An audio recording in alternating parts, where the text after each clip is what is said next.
also on Thriller. You're also on Beat It.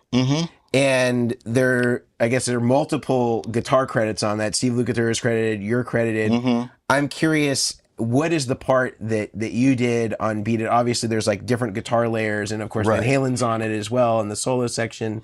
So tell us a little bit about that session. All I did, and it was, once again, overdubs. I think that one was just myself and Bruce. Okay. And all I did was the...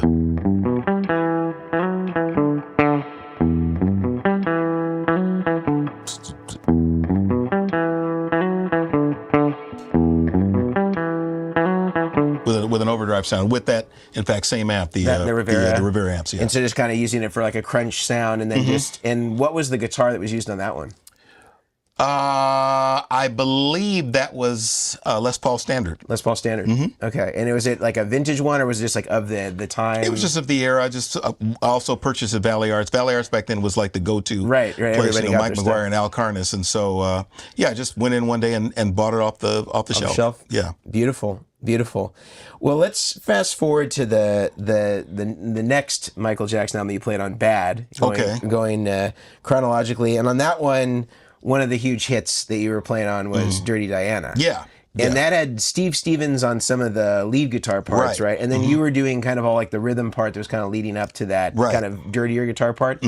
So what was the gear? What were you using? Anything remarkable about the session that you can share with us? Well, the interesting thing was the guitar part was actually conceived and written down by Jerry Hay, the arranger. And he had been working on the song. He says, "Hey, Paul, I have an idea for a part." And he'd written it out and says, "Okay, great." And I used a Tom Anderson. I had a red Tom Anderson guitar with the 3+ pickup in the back. And once again, the same amp, the Rivera amp. And the part was, if I can remember, was like...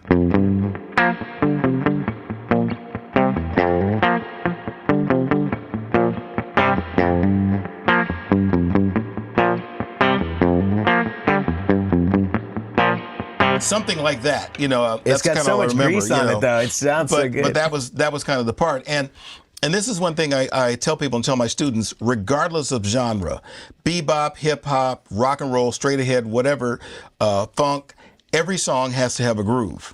You know, I was telling my students, because one of the songs they're working on in school in performance class is Walk This Way. And I consider Joe Perry to be one of the greatest rhythm guitar players in the world. I mean, how do you think of that, you know? That's genius. Yeah, it's got a lot of attitude. Right.